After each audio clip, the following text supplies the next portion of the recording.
Accidentes, no castigos. En este mismo tiempo estaban allí algunos que le contaban acerca de los Galileos, cuya sangre Pilato había mezclado con los sacrificios de ellos. Respondiendo Jesús les dijo: ¿Pensáis que estos Galileos, porque padecieron tales cosas, eran más pecadores que todos los Galileos? Os digo, no. Antes, si no os arrepentís, todos pereceréis igualmente. O aquellos 18 sobre los cuales cayó la torre en Siloé y los mató, ¿pensáis que eran más culpables que todos los hombres que habitan en Jerusalén? Os digo, no. Antes, si no os arrepentís, todos pereceréis igualmente. Lucas 13, 1 al 5. El año de 1861 será notorio entre sus compañeros por ser un año marcado por calamidades. Justo en la época cuando el hombre sale a recibir el fruto de sus labores, cuando la cosecha de la tierra está madura y los graneros comienzan a reventar, llenos de trigo nuevo, la muerte también, ese poderoso segador, ha salido para cortar su propia cosecha. Gavillas completas han sido recogidas en su granero, la tumba. Terribles han sido los lamentos que conforman el himno de cosecha de la muerte. Al leer los periódicos estas últimas 2 semanas, aún la persona más impasible ha experimentado sentimientos muy dolorosos.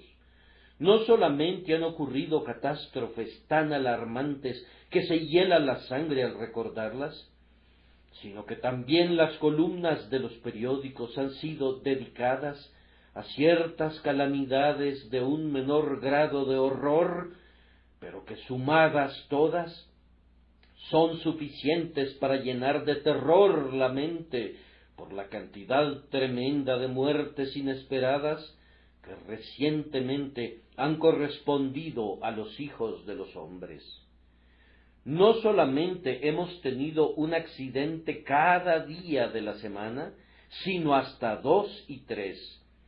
No hemos sido simplemente aturdidos por el ruido alarmante de un terrífico estallido, sino por otro y otro y otro que han seguido sus pisadas, como los amigos de Job, hasta que hemos tenido necesidad de la paciencia y de la resignación de Job para escuchar la terrible narración de esas calamidades.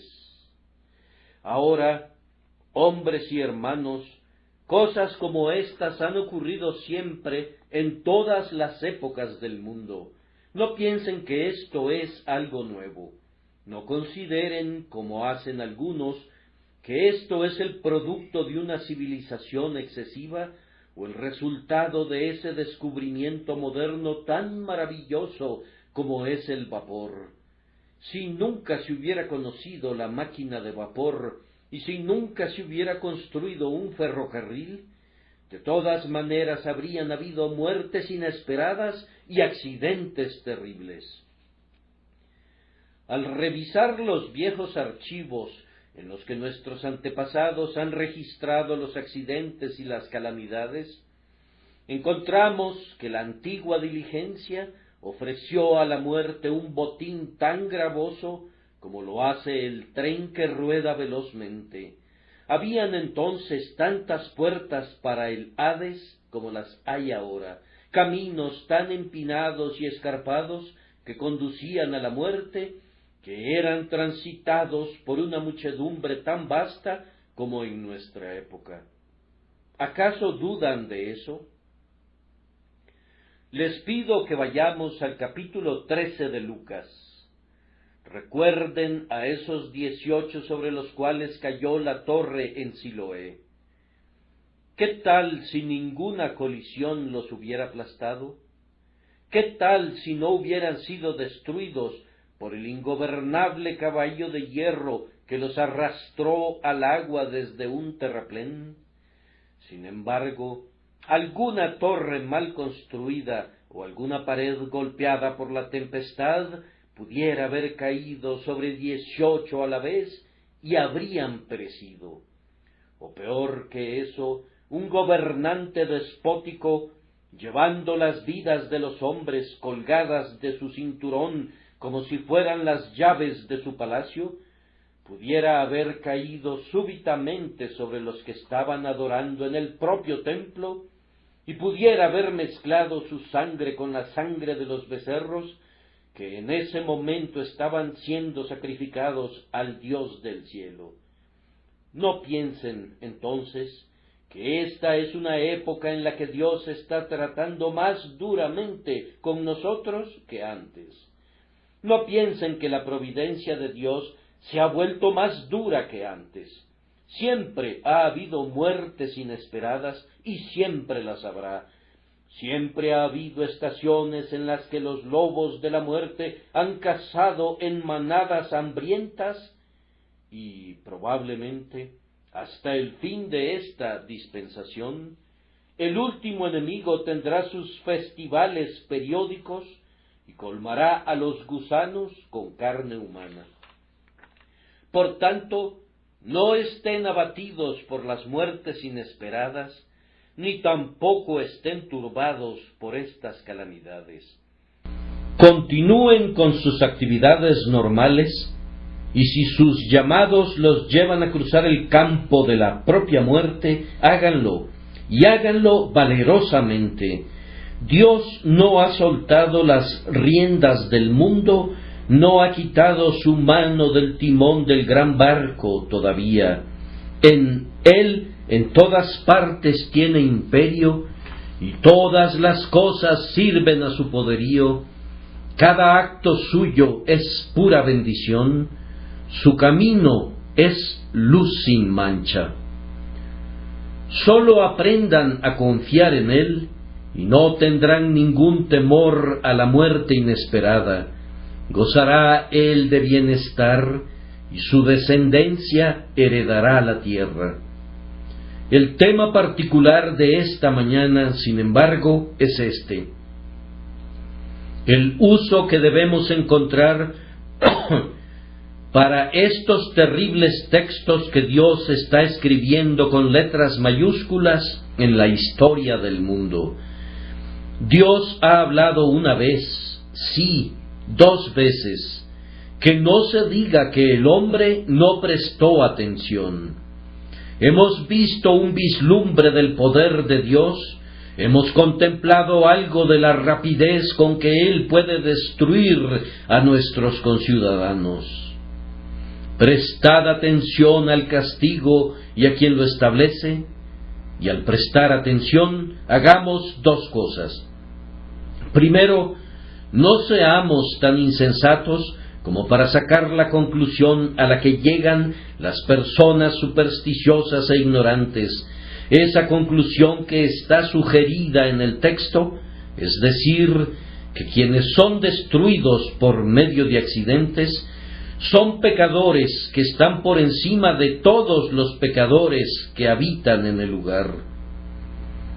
Y en segundo lugar, lleguemos a la conclusión apropiada y correcta. Hagamos un uso práctico de todos estos eventos para nuestra propia mejora personal. Escuchemos la voz del Salvador que dice: no, si no os arrepentís, todos pereceréis igualmente. Primero, entonces, tengamos mucho cuidado de no sacar una conclusión apresurada e irreflexiva acerca de estos terribles accidentes, que quienes los sufren por culpa de sus pecados. Se ha dicho de la manera más absurda que quienes viajan en el primer día de la semana y tienen un accidente, deben considerar ese accidente como un juicio de Dios sobre ellos, debido a que están violando el día de adoración del cristiano. Se ha dicho, aún por parte de ministros piadosos, que esta última colisión deplorable de los trenes debe considerarse una visitación notable y sumamente maravillosa de la ira de Dios en contra de esos infelices que por casualidad se encontraban en el túnel Clayton. Pero yo presento mi protesta más enérgica contra una conclusión así, no solamente en nombre mío, sino en el nombre de aquel que es el Señor del cristiano y el Maestro del cristiano. Yo pregunto acerca de esas personas que fueron aplastadas en ese túnel. ¿Piensan ustedes que ellos eran mayores pecadores que todos los pecadores? No, antes, si no os arrepentís, todos pereceréis igualmente. O los que murieron el lunes pasado, ¿piensan ustedes que ellos eran mayores pecadores que todos los pecadores que estaban en Londres? No, antes, si no os arrepentís, todos pereceréis igualmente. Ahora, fíjense bien, yo no negaría que han existido ocasiones en que ha habido juicios de Dios sobre personas particulares debido a su pecado. Algunas veces, y yo pienso que muy raramente, tales cosas han ocurrido. Algunos de nosotros hemos oído en nuestra propia experiencia que ciertos hombres han blasfemado a Dios y lo han desafiado a que los destruya y han muerto repentinamente, y en tales casos el castigo ha seguido tan rápidamente a la blasfemia que era imposible no ver la mano de Dios en ello. El hombre había pedido perversamente el juicio de Dios y su oración fue escuchada y vino el juicio. Y más allá de toda duda, existen lo que se puede describir como los juicios naturales. Ustedes ven a un hombre vistiendo harapos, pobre, sin hogar. Ha sido un libertino, ha sido un borracho, ha perdido su carácter, y no es sino el justo juicio de Dios sobre ese hombre que se esté muriendo de hambre y que sea un proscrito entre los hombres. Ustedes pueden ver en los hospitales a repugnantes ejemplares de hombres y mujeres que están terriblemente enfermos. Dios no quiera que en casos tales nosotros neguemos que hay un juicio de Dios sobre esas concupiscencias impías y licenciosas. Y lo mismo puede decirse en muchos casos donde hay un vínculo tan claro entre el pecado y el castigo que hasta los hombres más ciegos pueden discernir que Dios ha convertido a la miseria en la hija del pecado. Pero en casos de accidente, tal como ese al que me refiero, y en casos de muerte repentina e instantánea, repito, yo presento mi más sincera protesta contra la idea insensata y ridícula que quienes perecen así son mayores pecadores que todos los pecadores que sobreviven sin sufrir ningún daño. Simplemente permítanme razonar este asunto con el pueblo cristiano, pues hay algunos cristianos sin mayor iluminación que se sentirán horrorizados por lo que he dicho, y quienes tienden a ser perversos pueden soñar inclusive que yo estoy haciendo una apología para el quebrantamiento del día de oración. Pero yo no hago tal cosa. Yo no disminuyo la gravedad del pecado. Yo solo testifico y declaro que los accidentes no deben ser vistos como castigos por el pecado, pues el castigo no pertenece a este mundo, sino al mundo venidero. A todos aquellos que se apresuran a considerar cada calamidad como un juicio, yo les quiero hablar con la esperanza sincera de corregirlos. Entonces, permítanme comenzar preguntando, amados hermanos míos, ¿Acaso no ven que lo que dicen no es cierto? Y esa es la mejor de las razones del por qué no deben decirlo. ¿Acaso su propia experiencia y observación no les enseña que un evento le ocurre tanto al justo como al malvado? Es cierto que el hombre malvado a veces cae muerto en la calle, pero ¿acaso el ministro no ha caído también muerto en el púlpito? Es cierto que un yate de placer, en el que los hombres buscaban su propia felicidad un día domingo, se ha hundido precipitadamente. Pero ¿acaso no es igualmente cierto que un barco que llevaba únicamente hombres piadosos, cuyo destino era una gira para predicar el Evangelio, se ha hundido también?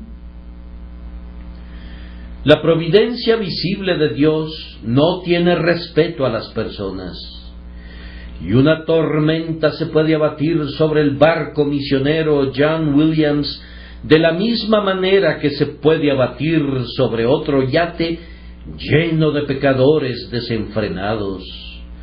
¿Qué? ¿Acaso no perciben que la providencia de Dios ha sido, de hecho, en sus tratos externos, más dura con los buenos que con los malos? Pues, ¿no dijo Pablo, al contemplar las miserias de los justos en su día: si en esta vida solamente esperamos en Cristo, somos los más dignos de conmiseración de todos los hombres? El camino de justicia a menudo ha conducido a los hombres al potro de tormento, a prisión, al patíbulo y a la hoguera, mientras que el camino del pecado a menudo los ha llevado al imperio, al dominio y a la alta estima de sus compañeros. ¿No es cierto que en este mundo Dios castigue a los hombres por su pecado y los premie por sus buenas obras? Pues, ¿acaso no dijo David: vi yo al impío sumamente enaltecido y que se extendía como laurel verde? Y no dejaba esto perplejo al salmista durante un tiempo, hasta que fue al santuario de Dios y entonces entendió el fin de ellos. Aunque tu fe te asegura que el resultado final de la providencia obrará únicamente el bien para el pueblo de Dios, sin embargo tu vida, aunque sea solamente una breve parte del drama divino de la historia, debe haberte enseñado que la providencia no discrimina externamente entre el justo y el impío, que el justo perece inesperadamente al igual que el impío, que la peste no conoce diferencias entre el pecador y el santo, y que la espada de la guerra es despiadada con los hijos de Dios de la misma manera que lo es con los hijos de Belial. Cuando Dios envía el flagelo, éste mata inesperadamente al inocente de la misma manera que al perverso y al insolente. Ahora, hermanos míos, si la idea de ustedes de una providencia que castiga y que premia no es cierta, ¿por qué hablan como si lo fuera? ¿Y por qué, si no es correcta como regla general, suponen ustedes que sea verdad en esta instancia particular? Sáquense esa idea de la cabeza, pues el Evangelio de Dios nunca requiere que ustedes crean algo que no es cierto. Pero, en segundo lugar, hay otra razón: la idea de que siempre que ocurre un accidente debemos considerarlo como un juicio de Dios, haría que la providencia fuera, en vez de un abismo grande, un charco muy superficial, pues cualquier niño puede entender la providencia de Dios. Si es cierto que cuando hay un accidente de ferrocarril es porque la gente viaja en un día domingo. Yo puedo elegir a cualquier niñito de la clase más elemental de la escuela dominical y me dirá, sí, yo veo eso. Pero entonces, si la providencia es una cosa así, si es una providencia que puede ser entendida, evidentemente no es la idea de providencia de la Escritura, pues en la Escritura se nos enseña siempre que la providencia de Dios es un abismo grande, y aún Ezequiel, que tenía el alma del querubín y podía volar muy alto, cuando vio las ruedas que eran el gran cuadro de la providencia de Dios, sólo podía decir que los aros de las ruedas eran tan altos que eran espantosos y llenos de ojos, de tal forma que se les gritaba rueda.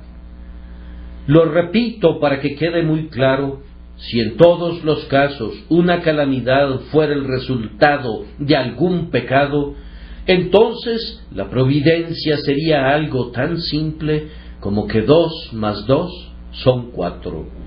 Sería una de las primeras lecciones que un niñito podría aprender. Pero la Escritura nos enseña que la providencia es un abismo grande en el que el intelecto humano puede nadar y bucear, pero no puede encontrar ni el fondo ni la orilla. Y si tú o yo pretendemos que podemos encontrar las razones de la providencia y torcer las dispensaciones de Dios con nuestros dedos, sólo demostramos nuestra insensatez, pero no estamos evidenciando que hemos comenzado a entender los caminos de Dios.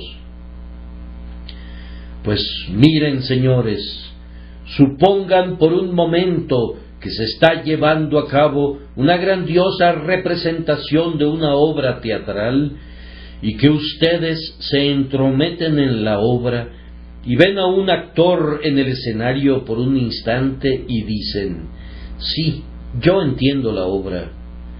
¡Qué tontos serían! ¿Acaso no saben que las grandes transacciones de la providencia comenzaron hace cerca de 6,000 años? Y ustedes vinieron a este mundo hace 30 o 40 años y han visto a un actor en escena y ustedes dicen que ya entienden la obra. Bah, no la entienden, apenas han comenzado a conocer. Únicamente Él conoce el fin desde el principio. Únicamente Él entiende cuáles son los grandes resultados y cuál es la grandiosa razón por la que el mundo fue hecho y por la que Él permite que ocurra tanto el bien como el mal. No piensen que ustedes conocen los caminos de Dios. Equivale a degradar la providencia y bajar a Dios al nivel de los hombres cuando pretenden que pueden entender estas calamidades y descubrir los designios secretos de la sabiduría. Pero a continuación, ¿no perciben que una idea así alentaría el fariseísmo? Estas personas que murieron aplastadas o calcinadas o destruidas bajo las ruedas de los vagones del ferrocarril eran peores pecadores que nosotros. Muy bien, entonces nosotros debemos ser unas personas excelentes. ¡Qué excelentes ejemplos de virtud! Nosotros no hacemos las cosas que ellos hacen y por tanto Dios nos facilita todas las cosas. En la medida en que hemos viajado algunos de nosotros cada día de la semana y nunca hemos sido hechos pedazos, sobre esta suposición podemos catalogarnos como favoritos de la deidad. Y entonces, ¿no ven, hermanos, que nuestra seguridad sería un argumento para hacernos cristianos? Que hayamos viajado en un tren con seguridad sería un argumento que somos regenerados, pero yo nunca he leído en las Escrituras. Nosotros sabemos que hemos pasado de muerte a vida porque hemos viajado de Londres a Brighton sin ningún problema 2 veces al día. Nunca he encontrado ningún versículo que se parezca a esto. Y sin embargo, si fuera cierto que los peores pecadores sufren los accidentes, se derivaría como un opuesto natural a esa proposición que quienes no sufren accidentes deben ser personas muy buenas. ¿Y qué nociones farisaicas engendramos y nutrimos de esta manera? Pero yo no puedo tolerar esta insensatez ni por un instante. Cuando contemplo por un momento los pobres cuerpos mutilados de quienes han sido sacrificados tan inesperadamente, mis ojos se llenan de lágrimas, pero mi corazón no se vanagloria, ni mis labios acusan. Lejos de mí esa expresión llena de orgullo. Dios, te doy gracias porque no soy como los otros hombres. No, ese no es el espíritu de Cristo, ni el espíritu del cristianismo. Aunque podemos agradecer a Dios porque somos preservados, sin embargo, podemos decir, por la misericordia de Jehová, no hemos sido consumidos, y nosotros debemos atribuirlo a su gracia, y únicamente a su gracia. Pero no podemos creer que había algo mejor en nosotros, porque hemos sido preservados vivos, estando la muerte tan cerca. Es únicamente porque Él ha tenido misericordia y ha sido muy paciente para con nosotros, no queriendo que perezcamos, sino que nos arrepintamos, que nos ha preservado de esta manera para que no descendamos a la tumba, y nos ha mantenido la vida, preservándonos de la muerte. Y luego, permítanme comentar que la suposición contra la cual estoy contendiendo seriamente es muy cruel y dura, pues si este fuera el caso, que todas las personas que así se encuentran con la muerte de una manera extraordinaria y terrible son mayores pecadores que los demás, ¿no sería un golpe aplastante para los afligidos sobrevivientes? Y no es poco generoso de nuestra parte consentir en esa idea, a menos que seamos forzados a aceptarla como una terrible verdad por razones que no pueden responderse. Ahora yo los reto a que la susurren al oído de la viuda. Vayan a su casa y díganle: su esposo era peor pecador que el resto de los hombres, por eso murió. No poseen la suficiente brutalidad para eso. Un pequeño niño inconsciente que nunca había pecado, aunque sin duda un heredero de la caída de Adán, es encontrado aplastado en medio de los escombros del accidente. Ahora piensen por un momento, ¿cuál sería la infame consecuencia de la suposición que quienes perecieron eran peores que los otros? Tendrían que suponer que este niño inconsciente era peor pecador que muchos que habitan en las guaridas de la infamia y cuyas vidas son todavía respetadas. ¿Acaso no perciben que la cosa es radicalmente falsa? Y tal vez yo podría mostrarles mejor la injusticia de eso, recordándoles que un día podría sucederles a ustedes. Supongamos que les toque encontrarse con una muerte inesperada de ese tipo. ¿Están anuentes a que se les adjudique la condenación sobre esa base? Un incidente así puede ocurrir en la casa de Dios. Permítanme recordar lo que ocurrió una vez que estábamos congregados. Puedo afirmar con un corazón puro que no nos reunimos con ningún otro objetivo sino el de servir a Dios. Y este ministro no tenía ninguna meta al ir a ese lugar, excepto el de congregar a muchos que de otra manera no habrían tenido la oportunidad de escuchar su voz. Y sin embargo, hubo funerales como resultado de un esfuerzo santo, pues todavía declaramos que fue un esfuerzo santo y la bendición de Dios lo ha demostrado.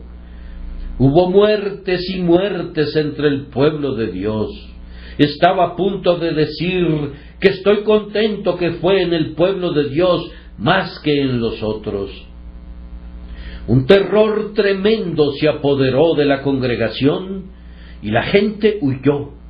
¿Y no ven que si los accidentes deben ser considerados como juicios, entonces es una conclusión sana que nosotros estábamos pecando al estar allí?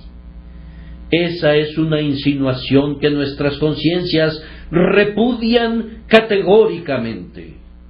Sin embargo, si esa lógica fuera verdadera, es tan cierta contra nosotros como lo es contra otros, y en la medida que ustedes repelerían con indignación la acusación que algunos fueron heridos o golpeados debido al pecado, estando allí para adorar a Dios, lo que repelen para ustedes, lo repelen para otros, y no quieren ser parte de la acusación que es presentada en contra de quienes han sido destruidos durante las últimas 2 semanas, que perecieron por causa de cualquier gran pecado.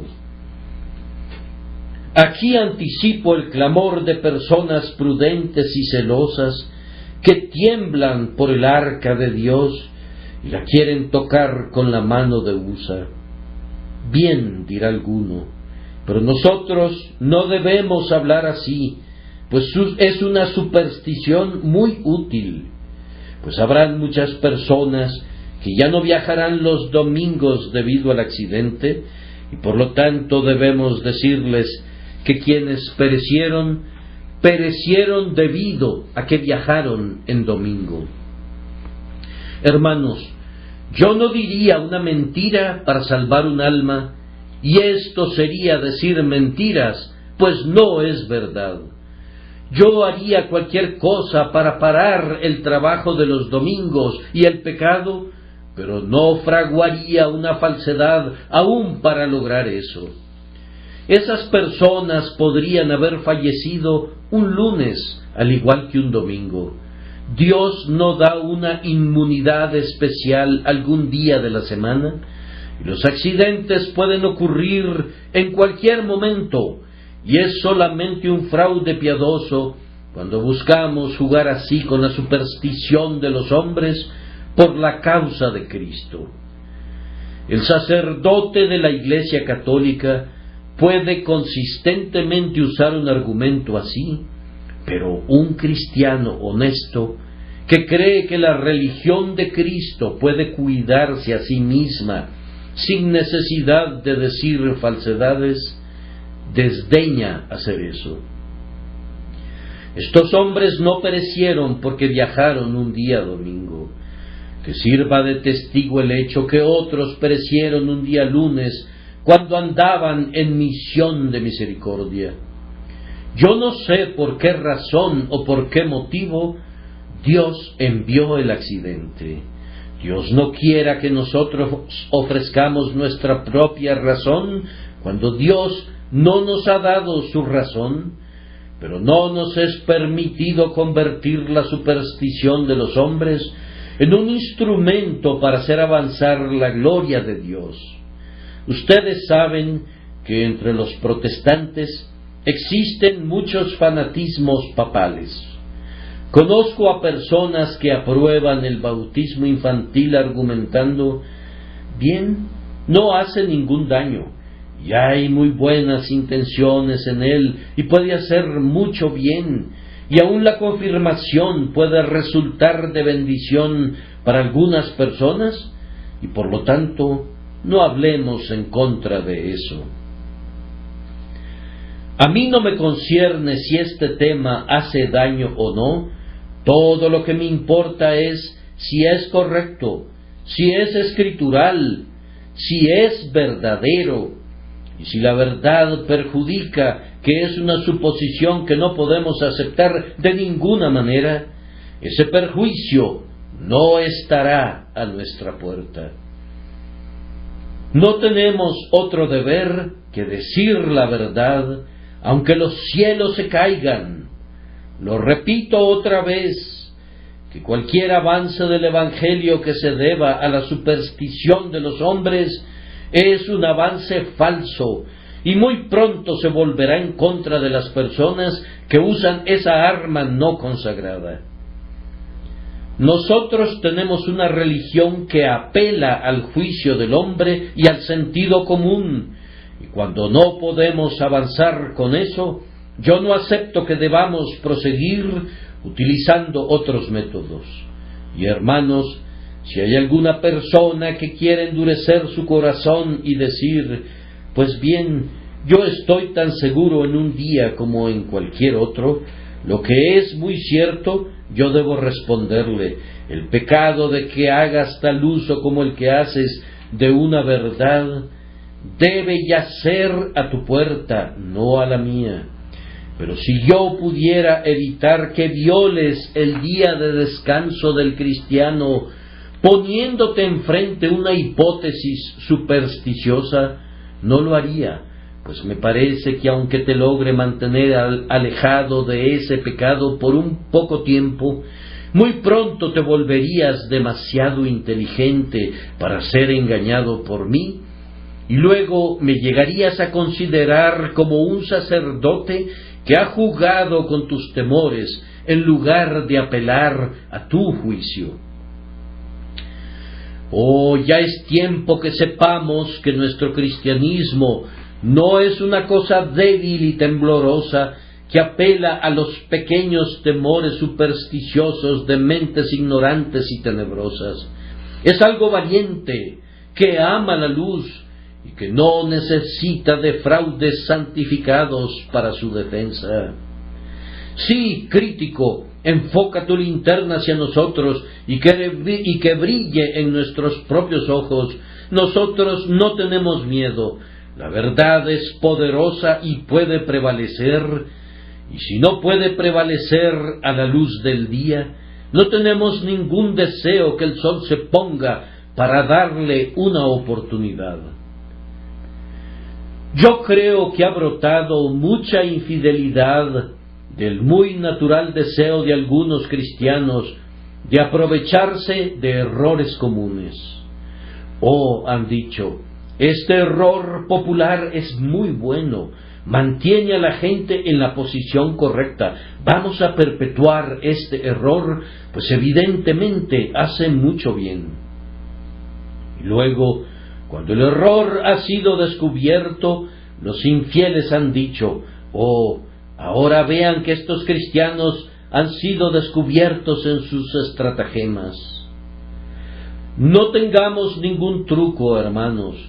No les hablemos a los hombres como si fueran niños que pueden ser amedrentados por historias de fantasmas y de brujas. El hecho es que este no es el tiempo de retribución, y es peor que inútil que nosotros enseñemos que lo es. Y ahora, por último, y ya voy a pasar a otro punto, ¿acaso no perciben que esta suposición, que no es cristiana ni escritural, que cuando los hombres se encuentran inesperadamente con la muerte, es resultado del pecado, roba al cristiano uno de sus argumentos más nobles para la inmortalidad del alma? Hermanos, nosotros afirmamos diariamente, con la Escritura como nuestra garantía, que Dios es justo, y en la medida que Él es justo, debe castigar el pecado y premiar al justo. Manifiestamente Él no lo hace en este mundo. Un mismo evento les ocurre a ambos. El hombre justo es pobre al igual que el malvado y muere repentinamente al igual que el mayor réprobo. Muy bien, entonces, la conclusión es natural y clara, que debe haber un mundo a continuación en el que estas cosas serán enderezadas. Si hay un Dios, Él debe ser justo, y si Él es justo, Él debe castigar el pecado, y puesto que no lo hace en este mundo, debe haber otro estado en el que los hombres recibirán la debida recompensa por sus obras. Y los que han sembrado para la carne, de la carne cosecharán corrupción, mientras que quienes han sembrado para el Espíritu, del Espíritu cosecharán vida eterna. Si hacen de este mundo el lugar de cosechar, le habrán quitado el aguijón al pecado. Oh, dice el pecador, si las aflicciones que el hombre soporta aquí es todo el castigo que tendrá, ¿vamos a pecar con voracidad?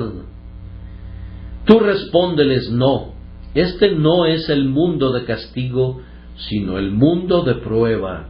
No es la corte de justicia, sino la tierra de misericordia. No es la prisión de terror, sino la casa de paciencia. Y les has abierto ante sus ojos las puertas del futuro, has puesto el trono del juicio ante sus ojos, les has recordado, venid benditos, y apartaos de mí, malditos. Así tienes un fundamento más razonable y por supuesto más escritural para apelar a sus conciencias y a sus corazones. He hablado con miras a sofocar, en la medida de lo posible, la idea que está muy propagada entre los impíos, que nosotros como cristianos sostenemos que cada calamidad es un juicio. No es así. Nosotros no pensamos que aquellos 18 sobre los cuales cayó la torre en Siloé eran más culpables que todos los hombres que habitaban en Jerusalén. Ahora pasamos a nuestro segundo punto.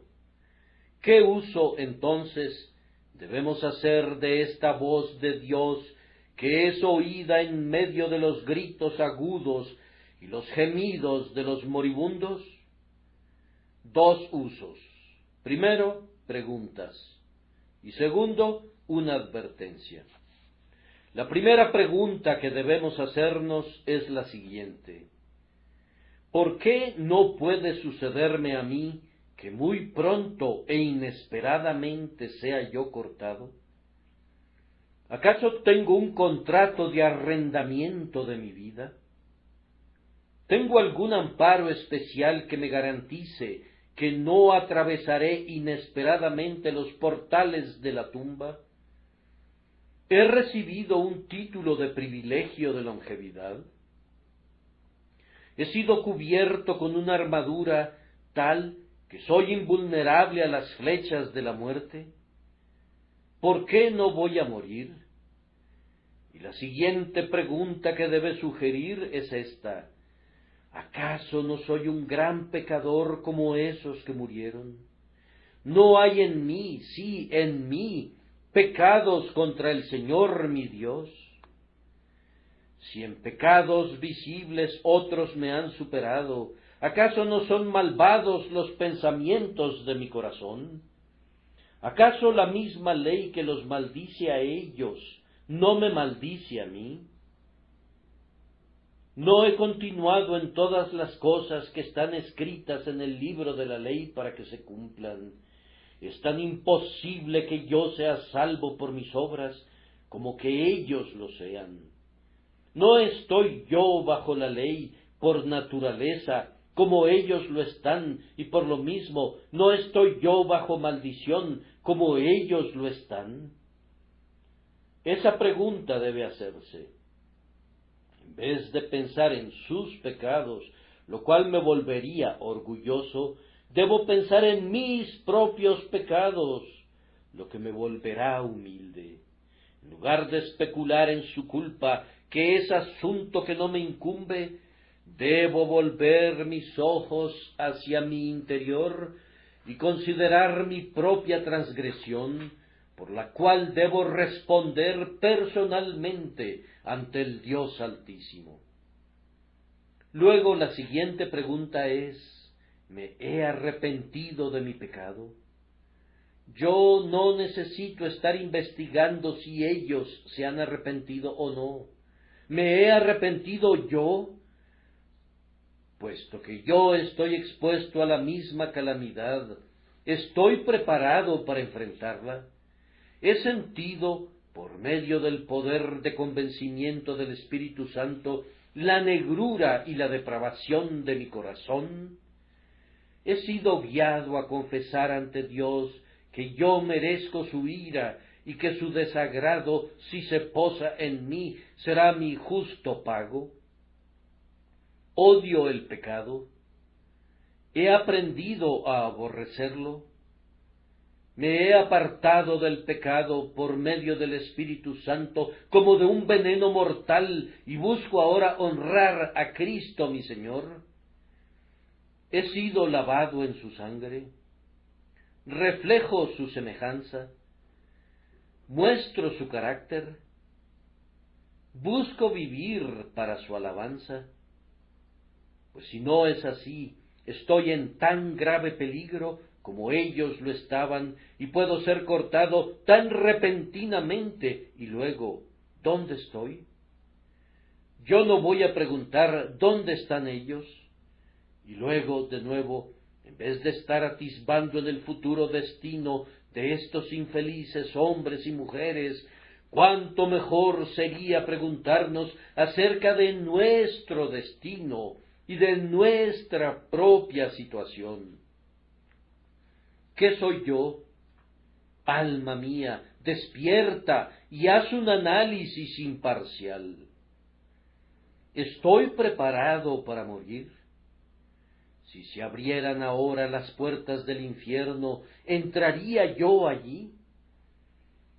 Si debajo de mí se abrieran ahora las fauces de la muerte, ¿estoy preparado con confianza para atravesarlas, no temiendo el mal, porque Dios está conmigo? Este es el uso correcto que podemos hacer de estos accidentes. Esta es la manera más sabia de aplicar los juicios de Dios a nosotros mismos y a nuestra propia condición. Oh señores, Dios ha hablado a cada hombre de Londres durante estas últimas 2 semanas. Él me ha hablado a mí. Él les ha hablado a ustedes, hombres, mujeres y niños. La voz de Dios ha sonado desde el oscuro túnel, ha hablado desde la puesta del sol y la deslumbrante hoguera alrededor de la cual yacen los cadáveres de hombres y mujeres. Y Él les ha dicho: por tanto, también vosotros estad preparados, porque el Hijo del Hombre vendrá a la hora que no pensáis. Esto está dirigido a ustedes, que yo espero que los lleve a preguntarse: ¿estoy preparado? ¿Estoy listo? ¿Estoy dispuesto a enfrentar a mi juez y escuchar la sentencia pronunciada sobre mi alma? Cuando hayamos usado la voz de Dios para preguntarnos de esta manera, permítanme recordarles que debemos usarla también como una advertencia.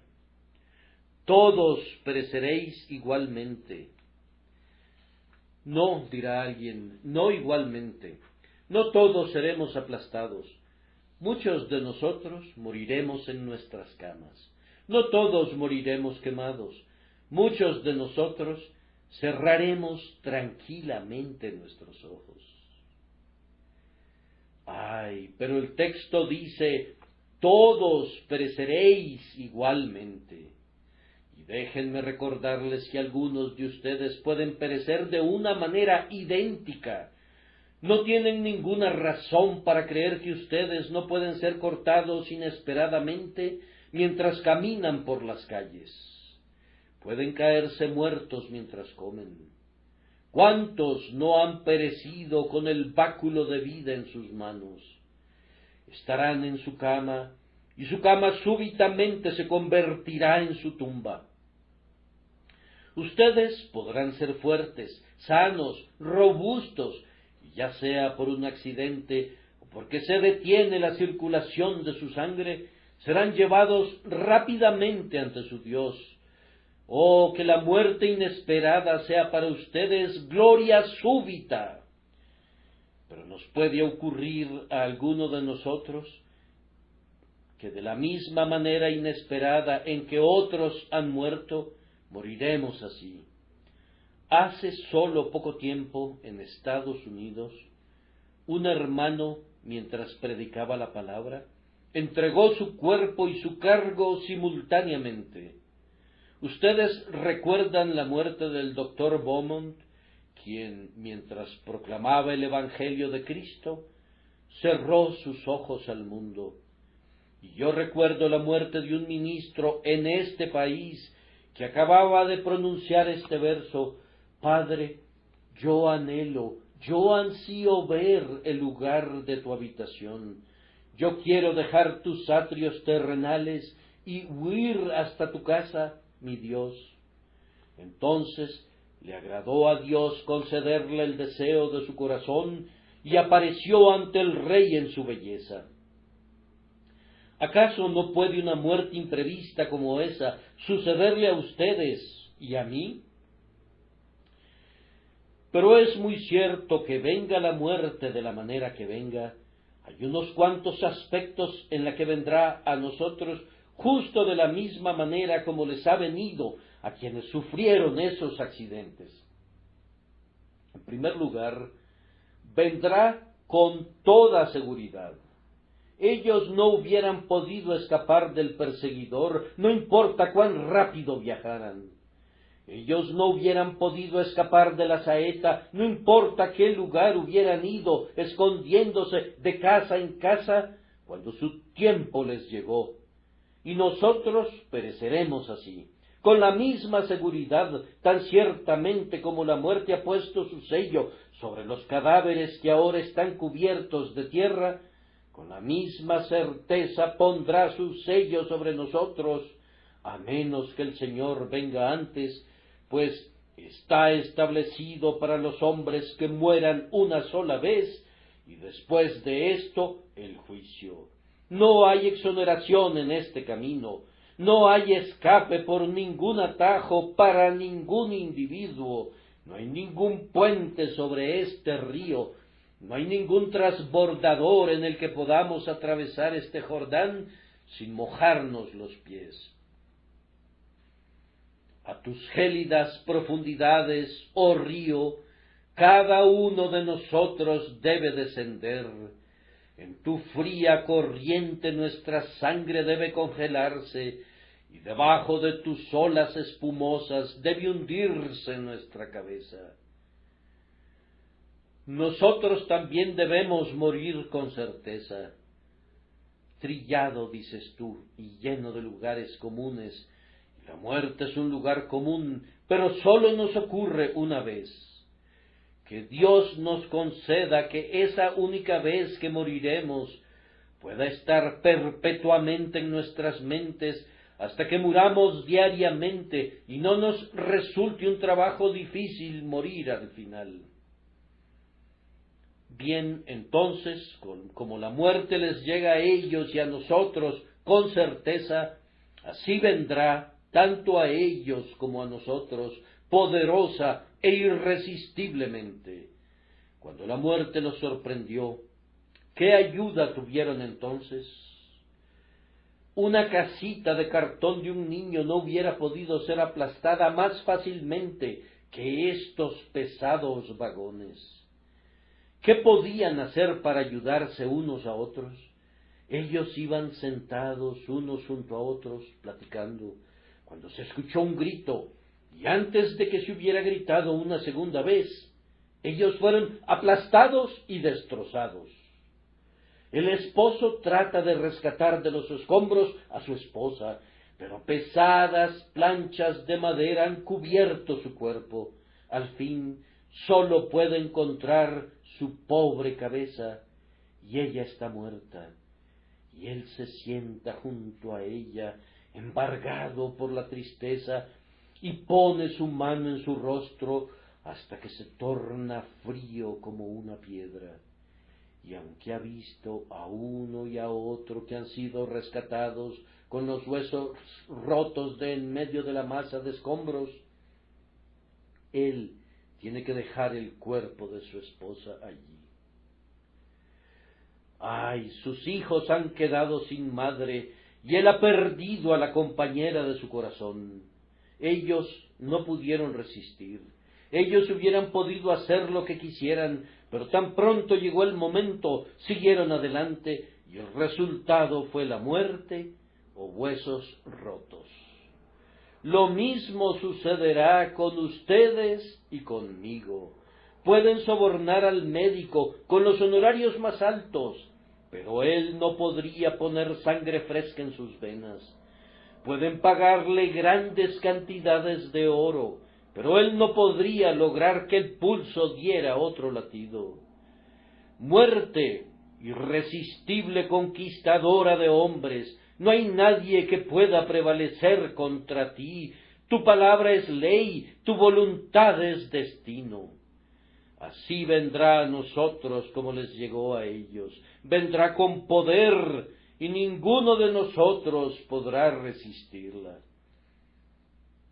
Cuando les llegó a ellos, vino instantáneamente, sin aceptar demoras. Así vendrá a nosotros. Podríamos tener un aviso más anticipado que ellos, pero cuando llegue la hora, no habrá forma de posponerla. Encoge tus pies en la cama, oh patriarca, pues debes morir y no vas a vivir. Dale el último beso a tu esposa, veterano soldado de la cruz. Pon tus manos sobre la cabeza de tus hijos y dales la bendición del moribundo, pues todas tus oraciones no pueden alargar tu vida y todas tus lágrimas no pueden agregar ni una gota al pozo seco de tu ser. Tú debes irte, el Señor manda por ti y Él no soporta demoras. No, aunque tu familia esté dispuesta a sacrificar sus vidas para comprarte una hora de tregua, no puede ser. Aunque una nación sea un holocausto, un sacrificio voluntario para darle a su soberano otra semana adicional a su reino, no se puede lograr. Aunque la congregación completa consienta voluntariamente en recorrer las oscuras bóvedas de la tumba para salvar la vida de su pastor por otro año, no se puede alcanzar. La muerte no acepta demoras, el tiempo ha llegado, el reloj ha sonado, la arena se ha consumido, y tan ciertamente como ellos murieron cuando les llegó su tiempo, en el campo inesperadamente, así de cierto debemos morir nosotros. Y luego, nuevamente, recordemos que la muerte nos llegará a nosotros como los llegó a ellos, con terrores, no con el estallido de maderas rotas, tal vez, no con la oscuridad del túnel, no con el humo y el vapor, no con los gritos de las mujeres y los gemidos de los moribundos, pero sin embargo, con terrores, pues encontrarse con la muerte donde sea, si no estamos en Cristo, y si la vara y el cayado del pastor no nos infunden aliento, debe ser una cosa terrible y tremenda. Sí, oh pecador, con suaves almohadas bajo tu cabeza, y el brazo tierno de tu esposa para sostenerte, y una dulce mano para limpiar tu sudor frío, en tu cuerpo encontrarás que es un trabajo terrible enfrentar al monstruo, y sentir su aguijón, y entrar en sus espantosos dominios. Es un trabajo terrible en cualquier momento, bajo las mejores y más propicias circunstancias, que un hombre muera sin preparación. Y ahora quisiera enviarles de regreso a casa con un pensamiento que quede grabado en su memoria. Nosotros somos criaturas moribundas, no criaturas vivientes, y pronto nos habremos ido. Tal vez, estando yo de pie aquí, hablando rudamente de estas cosas misteriosas, pronto se extenderá esta mano y cerrará mi boca que balbucea con tartamudeante esfuerzo. Poder supremo, oh Rey eterno, ven cuando quieras, pero nunca vengas en una hora desperdiciada, que me encuentres en elevada meditación, cantando himnos a mi grandioso Creador, haciendo obras de misericordia a los pobres y a los necesitados, o cargando en mis brazos a los pobres y a los necesitados del rebaño, o solazando al desconsolado, o tocando el sonido de la trompeta del Evangelio a los oídos de las almas sordas que están pereciendo. Entonces, ven cuando tú quieras. Si tú estás conmigo en vida, no temeré encontrarte en la muerte. Pero, que mi alma esté lista con su vestido de bodas, con su lámpara preparada y su luz encendida, lista para ver a su Señor y entrar en el gozo de su Dios.